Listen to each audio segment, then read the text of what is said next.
Nous sommes à J-3 de mon départ à Bali. J'ai une dégaine d'hiver, il fait froid. Dans quelques jours, il fera chaud. Voici ma valise. Marie Kondo en sueur. Normalement, tout devrait bien se passer et ça devrait fermer correctement. En fait, là, du coup, à J-3, c'est comme si mon cerveau avait décidé de se couper de toute émotion et que juste, je suis en mode, ok, J-3, voilà, mais comme si ça me faisait ni chaud ni froid. Je me rends pas compte que je pars, j'ai l'impression que c'est la vie de quelqu'un d'autre, que je prépare les choses pour la vie de quelqu'un d'autre. Mais en fait, c'est juste la vie de ma future moi. Nous y sommes, c'est l'heure du grand départ. Après avoir fait de gros câlins à ma famille, je m'envole pour Bali, avec une escale à Istanbul. Au total, environ 24 heures de voyage, mais ça y est, j'y suis.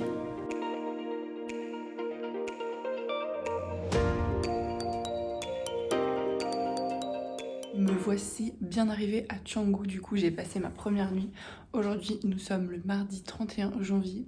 Il est déjà aux alentours de 10 h ici, il y a 7 heures de décalage avec la France, la Belgique. Je me sens assez stressée, enfin il y a plus que du stress, il y a aussi un mélange de je suis contente d'être là mais en même temps tout est inconfortable et je me dis ok, j'y vais une étape à la fois, un pas à la fois.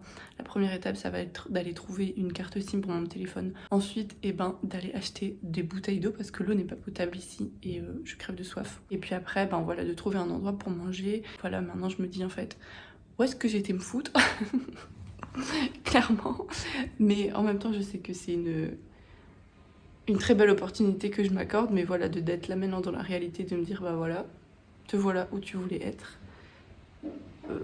C'est un peu différent quoi.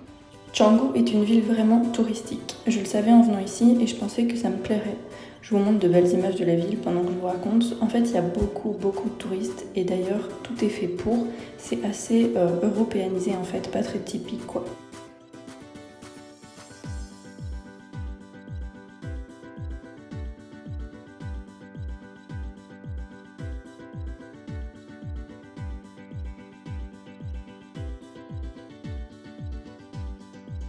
Ah oui, et il y a des chiens qui se baladent en liberté partout. Et voici ma voisine.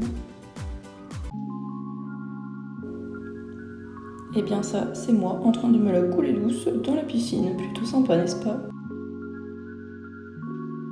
Ce mercredi matin, je pars pour un cours de boxe en salle. Nous étions que 2 participants, dont un habitué et moi. Donc j'ai quasi eu un cours particulier. C'était vraiment sympa. Alors les activités de cette semaine, c'est des balades en ville, manger, lire, ou bien les deux en même temps, encore marcher, explorer, découvrir.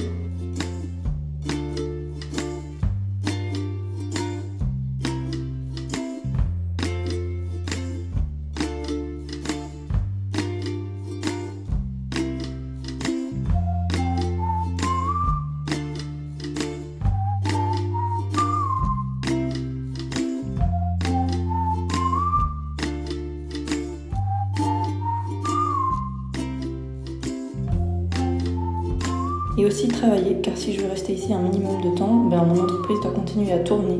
C'est pas un souci vu que je suis vraiment passionnée par ce que je fais.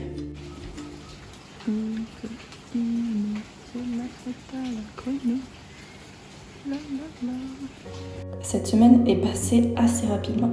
J'ai fait face à de grosses montagnes russes émotionnelles, je ne vous le cache pas, c'est normal parce que ça fait quelque chose de se retrouver à l'autre bout du monde, vous imaginez bien. Et puis j'ai aussi compris que je ne me sentais juste pas à ma place ici à Canggu, ce qui tombe bien car... Aujourd'hui je vais de Canggu à Ubud, donc toutes mes affaires sont presque prêtes. Mon chauffeur arrive à 11 h, il doit être genre 10h20, 25. Tout est prêt.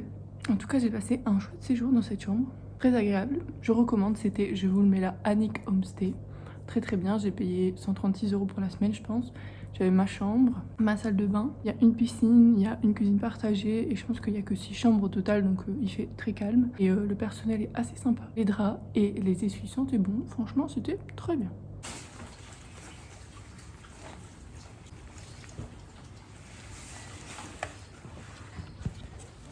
Let's go. On s'en va. It's raining man. Alléluia. Ma valise est lourde. Bon, on se voit plus tard. Une semaine qui se clôture, déjà de belles leçons apprises. Je vous retrouve la semaine prochaine pour la suite du voyage.